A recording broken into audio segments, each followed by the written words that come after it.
This car is really cool. It's a 1955 Oval Window Ragtop.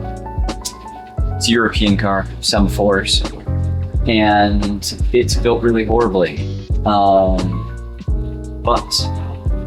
we're gonna change that. It doesn't need to be built really horribly. It could be awesome. It's on a home narrowed beam with incorrect torsion adjustment welded in the middle of it, incorrect number of torsion bars installed on it. Kingpin and link pins are completely shot. Tie rod adjustments weren't even tight. It's narrowed crappily. It rides awful. It pushes the steering. The disc brakes in the front are still on a single circuit master cylinder. They're a cheap disc brake kit. It's Porsche pattern. It's not built well. We're gonna fix that. We're gonna drop a US made custom one beam into this thing with oil lowering shocks so it'll ride nice. It won't push steer hopefully as badly. I mean, lock to lock, you're still gonna have a little, but like it's gonna be much better. Got a bunch of stuff to do to the engine, make the deck lid close, shorten manifolds, run full sync link, throttle linkage for the 44 IDF carbs that are on there. So let's get to it. It had no lug nuts on it. It's not true. Pre-removed. First things first, take my fancy hair off. Put my nasty hat on. Because it's getting nasty. Oh yeah. That's how that's supposed to spin.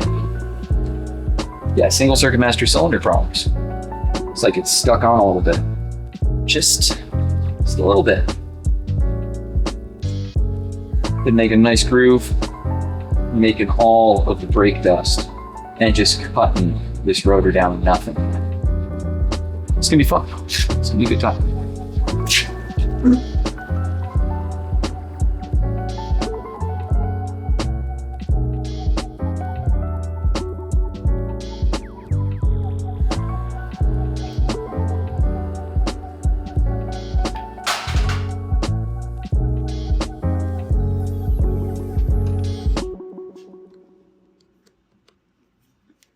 This is not how this should be. Ooh, they cut the screw and everything. Cut the screw, man.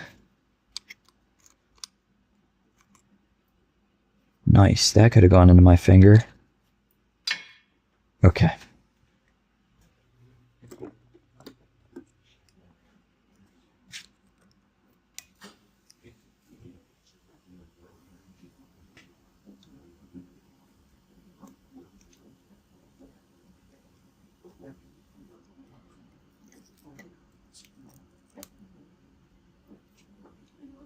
Come on, people, do better. Do better.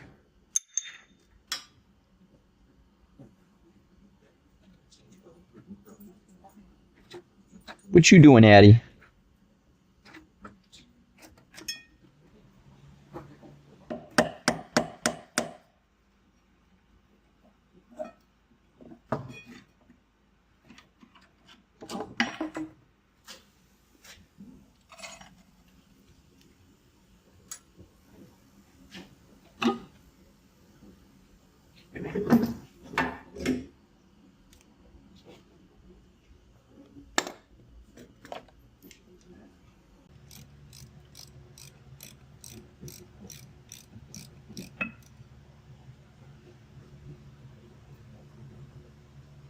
Pretty new brake hoses. They just cracked up like that. High quality stuff.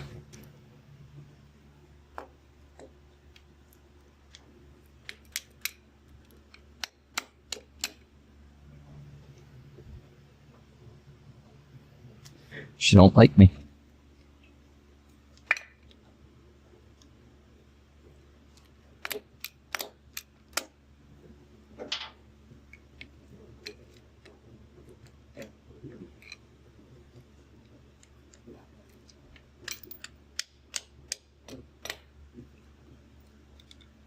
I don't know if that was the cross to die on, but we got it done.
Really fun to see that this steering box is loose the entire time. Check that out.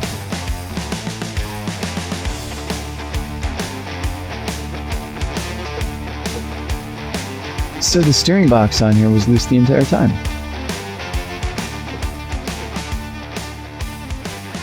Excellent. It's important to always stash random rags around so when your hands get dirty, you can just grab at them anywhere. You just look for the most available rag.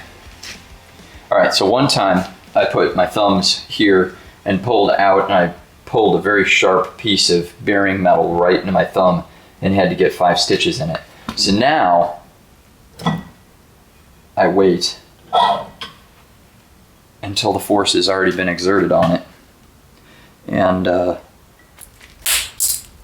Vendo bearing. And there you go. You can see how scored this puppy is. Look at this.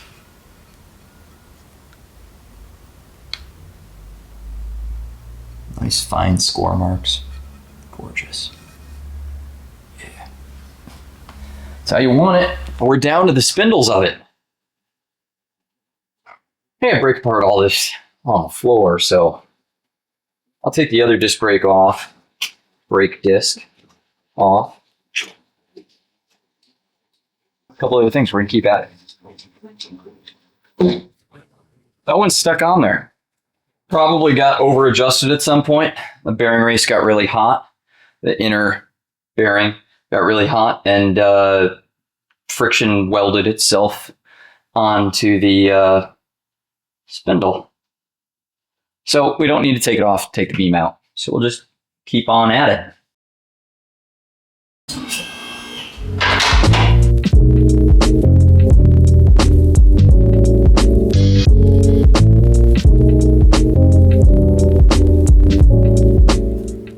Clean hands.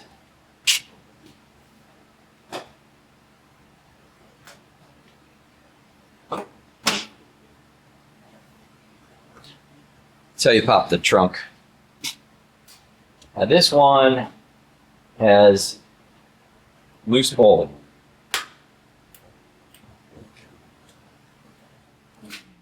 Wedge, soft cloth.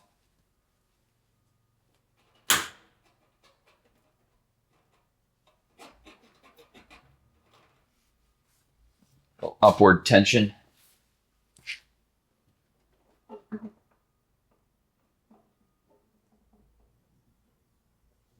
We shall see.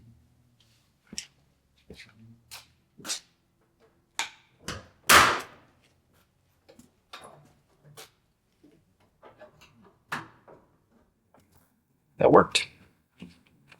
Okay.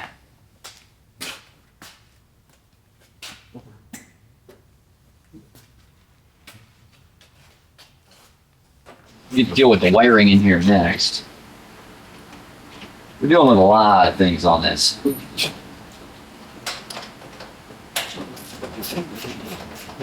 Make this beetle nice. Full loaded. Pretty full. We're gonna have to drain that out.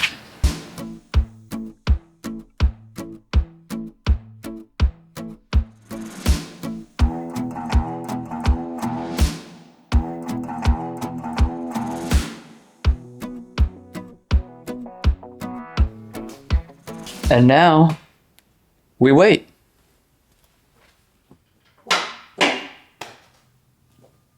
Let's tear this beam out. Coming down. So I removed 3 of the 4 bolts.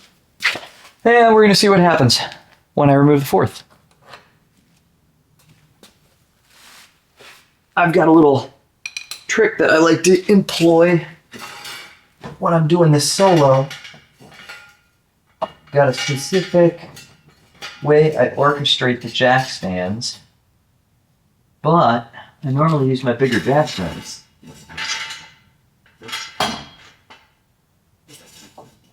So I might need to bring the car down a little bit lower in order to get away with it.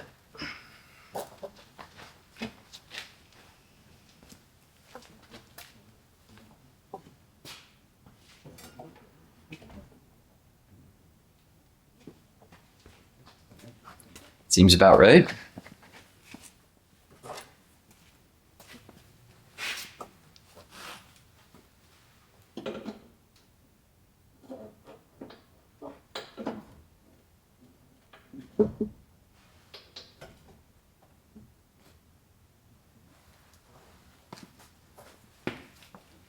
Okay.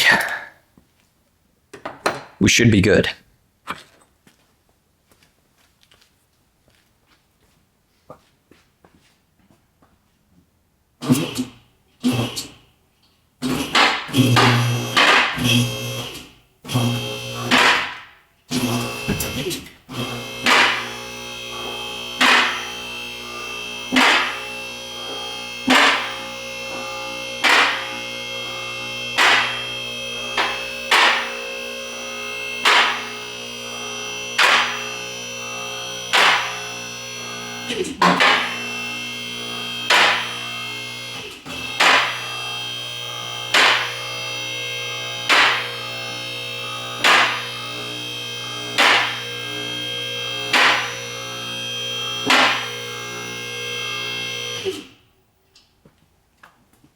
Das ist Beam.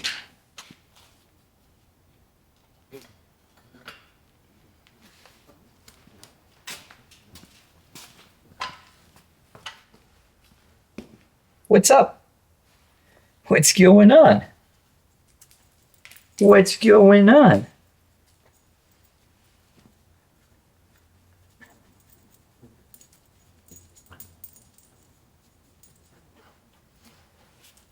So before I can put the new beam in, I've got to do a few things.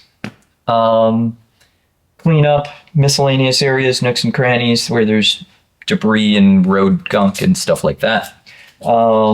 Take out the old master cylinder, install a new one for the dual circuit, or a new dual circuit master cylinder.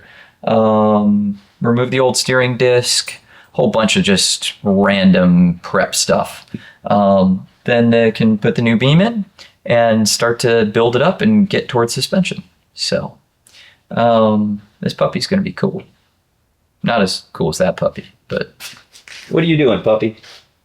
She's just sleeping.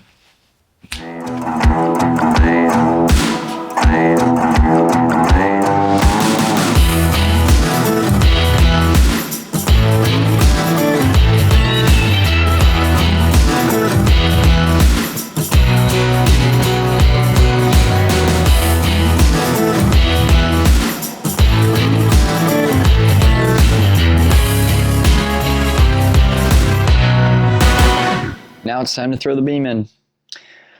Just throw it in there. Another day, another destiny on this never-ending road to Calvary. Here we go. Hat, car, hat, car.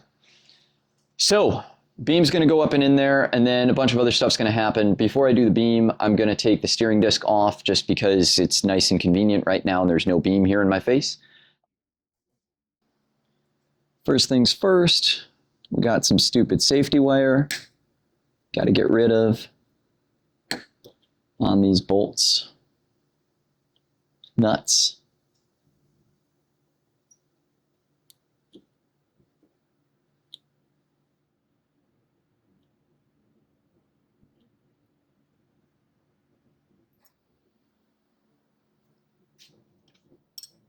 And now I punch myself in the face.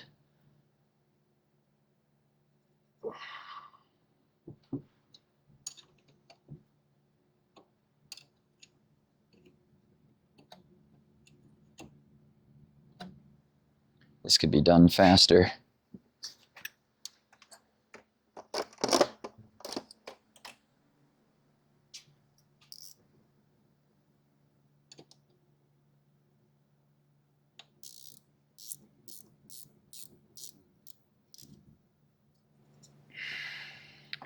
Dang, that one's on there.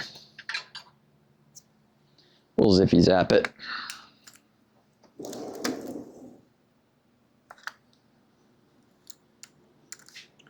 See what we got. Now I have Les Mis stuck in my head.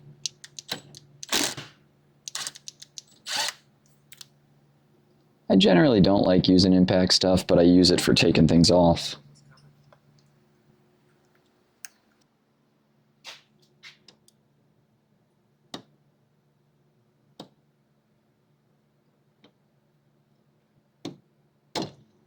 Boom. There she goes. Steering coupler disc all done.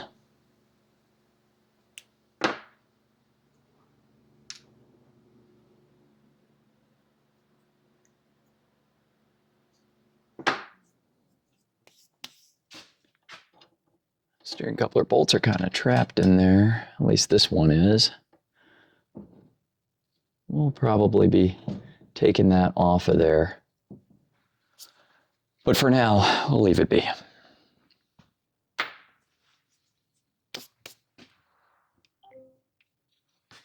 All right, that's it for the glasses.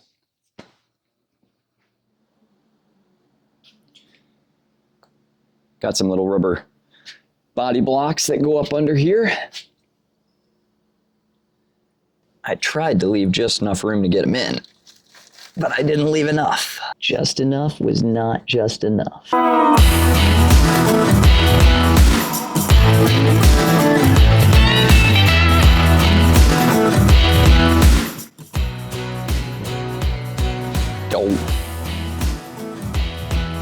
All right. Been a little tricky to line it up. I've had easier ones, but we're rocking.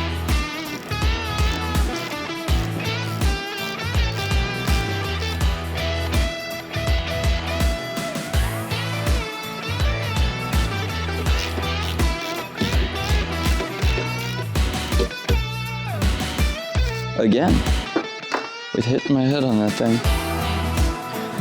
I love it.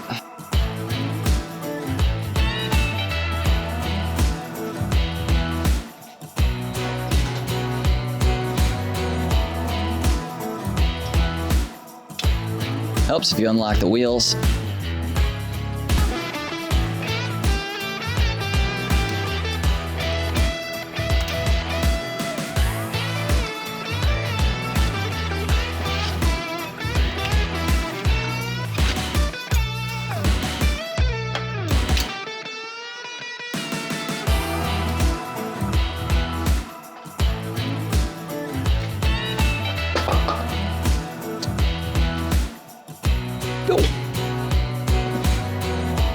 All right.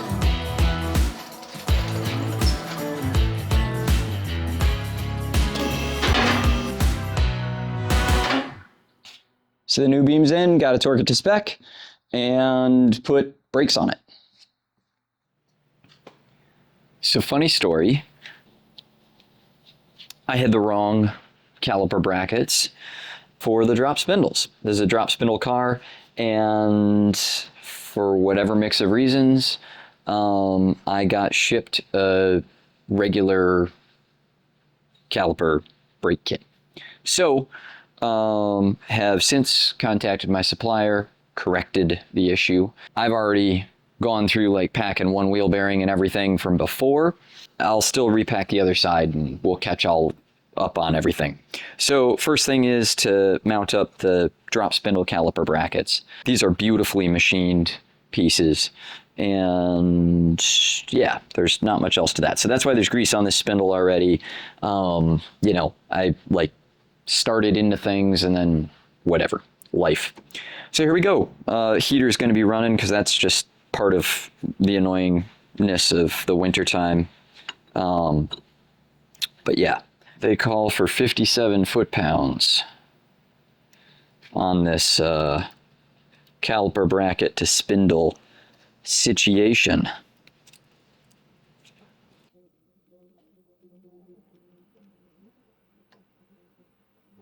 You know, it just dawned on me, I should be wearing the glasses for this. And then you guys could have a picture-in-picture view or whatever. So I'll probably go and set those up.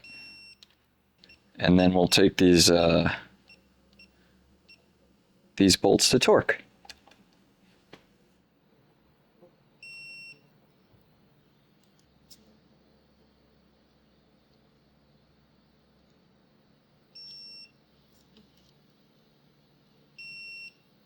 I usually check them a few times, so we're going to do that now.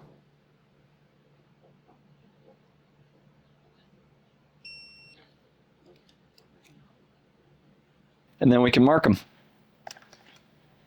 Now these I already had paint indexed because I'd taken them to torque once on the wrong calipers when I was trying to figure out if I indeed had the wrong calipers or not.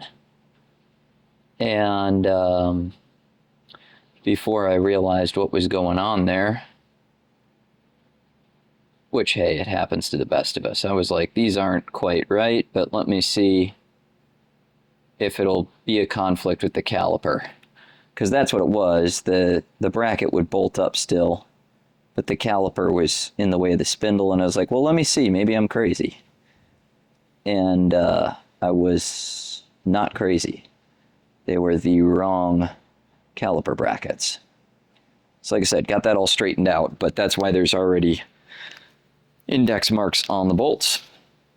So now this is all flush all throughout the backside and pulled in place, and our caliper brackets on, and now we get to load the drum into place.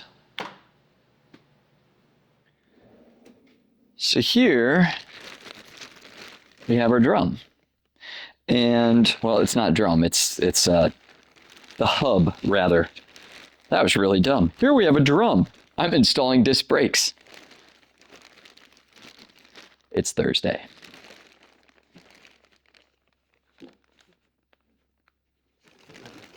That's just what day it is. That's not an excuse for anything.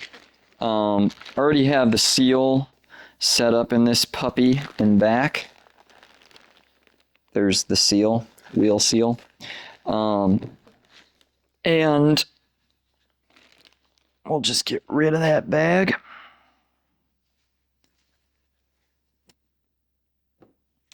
Okay, so the bearings are already loaded in there and everything. I'm gonna put a little bit of bearing grease around this edge because what I've noticed is that that seal has a tendency to go a little sideways if it doesn't get inserted up just perfectly, and you don't really know that it's done that, and then you do know that it's done that, you know? That's sort of the deal. Oh, I should probably be running the glasses, right? Maybe. maybe. So a little grease around where the wheel seal is going to ride. It's going to ride there, right? Yeah. There is the wheel seal itself, and it's all nice and greased up as well. And we just want that wheel seal to push over this really nice and clean and not go sideways or get all kinds of screwed up. So make sure my hands are as clean as they possibly can be. Try and touch the rotor as little as possible. All of those good ideas. And let's see, flip this sucker around too. All right. So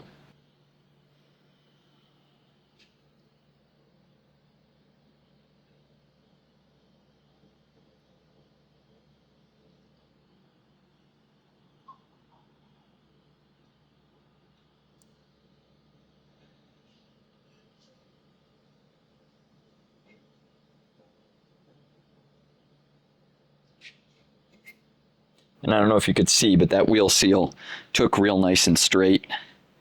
I could see, I don't know if it was visible in the glasses, but that's what we want.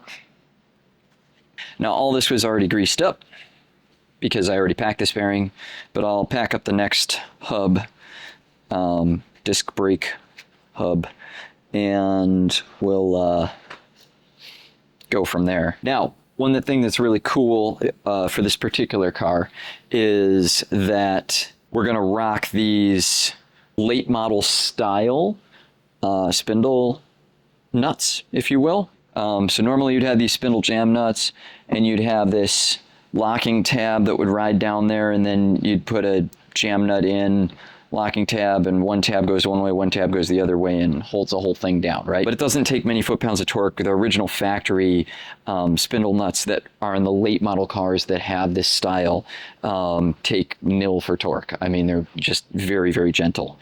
So this one's the L, that one's the R, so this one can get spun on here, and then everything's still the same with setting the thrust on here. So I want to be sure that this whole rotor situation is seated all the way. Doesn't really matter if there's grease on the threads or not. It will matter that this spindle nut is backed off a little bit. So I'm going to grab an Allen key. Get out of here. Okay, so here we go. Glasses time, right? Something like that. All right, boom. So bottle that up. Toss that down. Put that there. What's going on, Addie? She's just laying like the queen she is. Reverse thread. Yes, reverse thread this side. So gently, because it's so easy to mess up aluminum threads, and this is an aluminum nut. Gently, we want to make sure that we're on correct. Boom.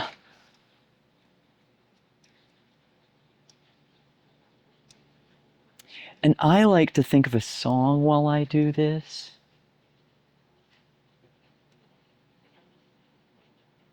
Oh, you know what? We're not going to be able to check that washer the way that we normally do. Look at that. The footprint of this nut is the same size as the thrust washer there, right? So normally what I would do is I would take and I would tighten the lock tab nut down, and then I'd do a push-pull test with the thrust washer side, and tighten it a little more until the washer stops and doesn't move side to side. And then I'd back the nut off a little bit just so it moves a little bit side to side, and then I lock everything down. In this case, we're just going to crank it to like 580 foot-pounds and throw it in the lake. Yeah, no, so for real though, in this situation, we're going to take it down probably until the rotor doesn't spin or there's some drag, not like a ton of spin, but see, it's very beautiful right now, right? So we're going to stiffen it up a little bit, and then we're going to back it off because there's no torque spec for this. And you do want the bearings to seat and mesh up and all that stuff. So here goes. Back it off, come back in a little bit tighter.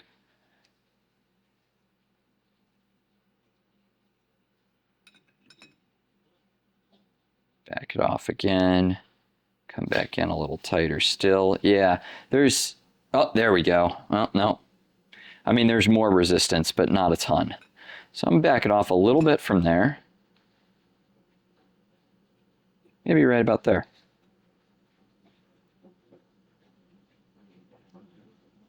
It spins well. It's got room to tension if I wanted to. That stop. This is backed off a little bit from stop. I like it. And we'll check it there after break-in miles anyway. So now the beauty of these guys is that you can tension this little guy down and make it so this nut is nice and clampy clamped.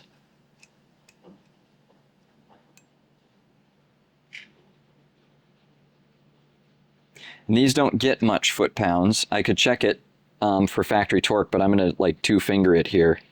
Give a nice pull until it stops. And because that's just a clamp nut, that's fine. It's probably like, I don't know, 5 foot-pounds, 6 foot-pounds, something like that. And we're on and in. And the next part of things, after I put the speedo cable through and all that, will be to tighten up the beautiful center cap on there, grease cap, and you know, speedo clip and all that stuff. So our next step with the disc brake install, though, I'm actually going to put this over this for now because it'll help to just protect that area from dust and crap flying around in the shop. Lord knows the shop is not very clean right now. I'm packed in for the winter and all that stuff. So the next thing we're going to do is we're going to bolt up the disc brake caliper. And I got to check the little manual for what the torque spec is on that. And then we'll get to the other side, doing up the exact same thing as we just did here on the other side. Then we can run hoses, lines, install the shock absorbers, install the tie rods left and right, all that stuff. I'm kind of waiting until this is done before I do all that because it just gets in the way. So, yeah. Okay, so we're going to install the caliper on this caliper bracket here. Hopefully that's viewable in the glasses. They provide us with 2mm spacers because this is a zero offset link pin kit. It's pretty straightforward overall. 2 caliper bolts, 58 foot-pounds of torque according to the manufacturer's spec. And we get to away we go. Nice treatment of Loctite on there. So these caliper bolts are going a long way through. Now we're going to walk it onto this one. And if you're like, yo, that's a lot of Loctite, you're dang right, it's a lot of Loctite. This is a classic car with a lot more horsepower than any classic car should have. And we don't want it going anywhere. We want it staying right here.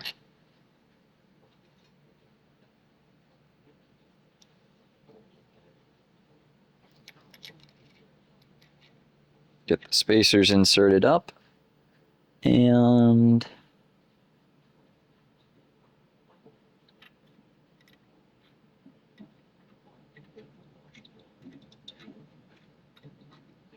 start the threading.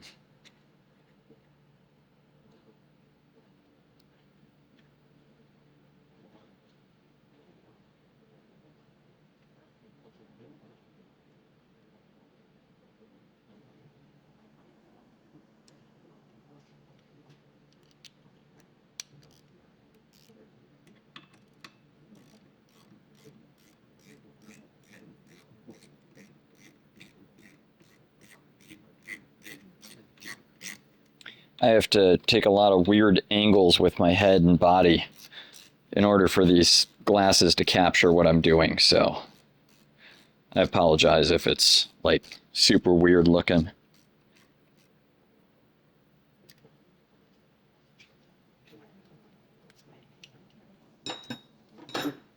"58 foot-pounds, here we come."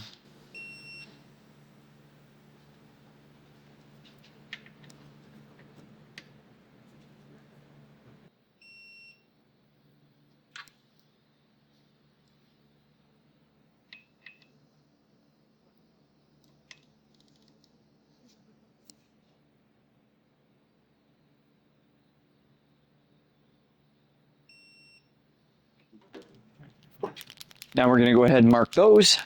Paint on the end of the paint pen. We're going to mark this up.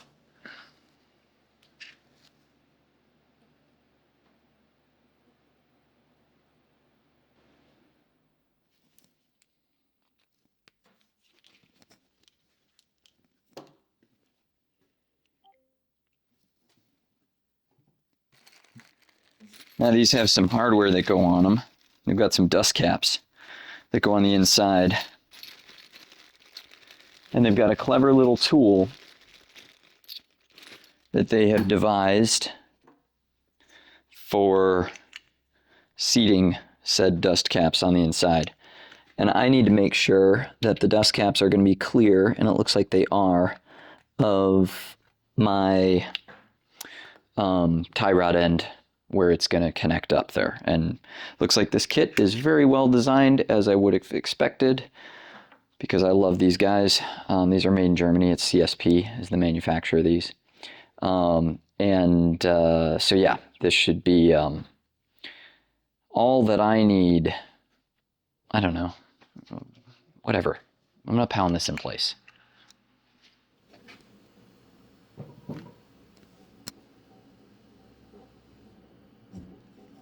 Hardest part of this is going to be holding everything up. Making sure that this doesn't want to just go everywhere when I start smacking on it. Smacking on it.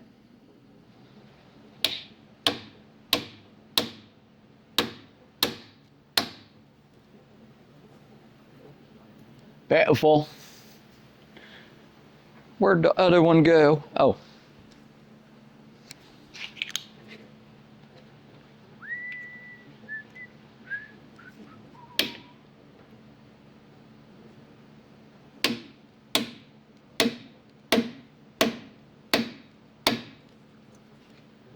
Nope. Didn't quite make it on the top side.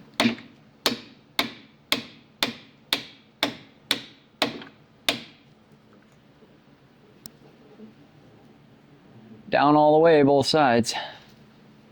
Pretty.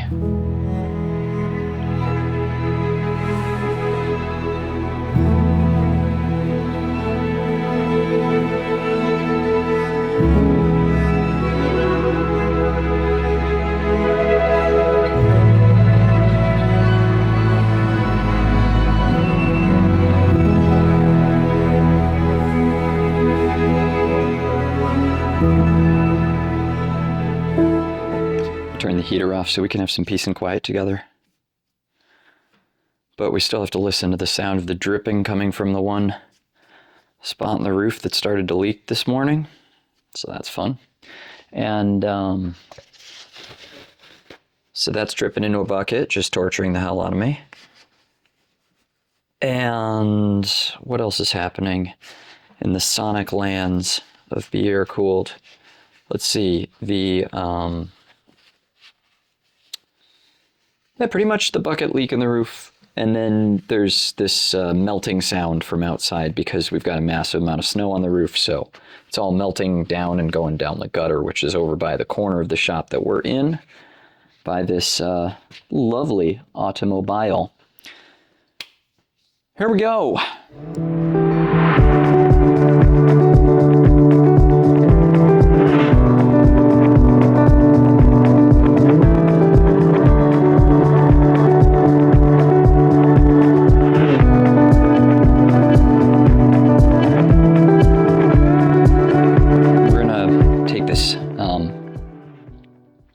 And readjust / check after some break-in miles on these bearings anyway, which you should always do. Don't just put a freaking disc brake together and bolt it all up and be like, all right, I did it. I mean, on different cars, different protocols, but on a Beetle, don't just put it all together and be like, all right, I did it. I'm good for like thousands of miles. Like, no, your bearings are going to wear in and then they're going to become too loose too quickly if you don't readjust them. So I don't know, give it 100 miles, check it.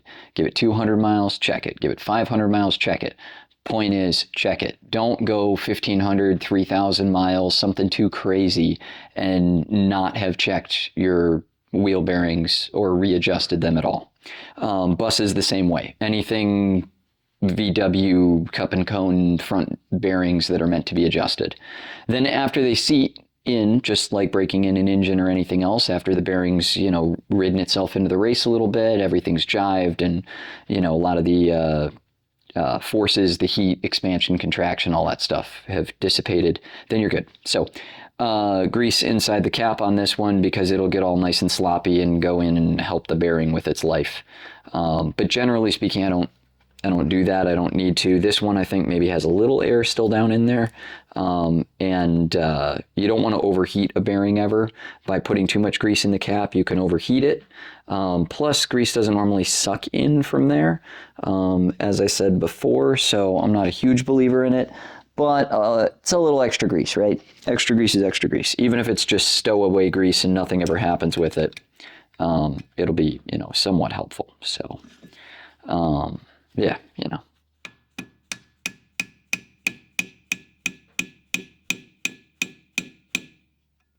There we go. These caps are gorgeous. They're beautifully machined, and they fit up really nicely. However, I have seen on more than one vehicle that they come loose if you don't give them a good smacky with the factory tool. And I also put a little grease on those threads. I used to install them dry because they don't specifically tell you to do anything about it. And I found that when you would install them dry, they were like way more common to rattle themselves free and, skip town. So yeah, that's it on this one. I guess I'll bolt up the caliper bracket, wash my hands again, get some of the extra grease off, bolt up the caliper bracket, and we'll just keep on rocking with reassembly and everything. Put brake pads in it, and then we can get to doing hoses, lines, the bleed, tie rods left and right so the wheel won't just flop here, can put the shocks on. I'll be throwing the rest of the front end of this thing back together, and then we're into wiring and engine stuff, and I've got some things for the oil plumbing. Amazon guy, TikTok Terry is my Amazon guy. Shout out to him. He just dropped off some performance fittings and random heat shielding and supplies that I need to put this bad boy back on the road for the owner. So yeah, that's it. That's all I got. Front end disc brake stuff. Stay tuned. I'll give you some photos and crap of the what's it's and the who's it's, and it'll be fun. It's gonna be a good time. It's a great car. It's a cool car. I like this car.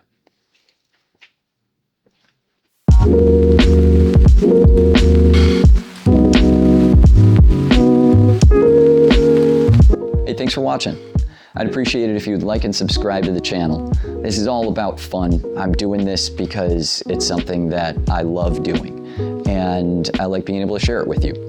So the best way that you can help is to give me those likes, subscribe to the channel, and become a part of this motoring experience, this culture, become a part of the classic car community, become a part of the air-cooled community.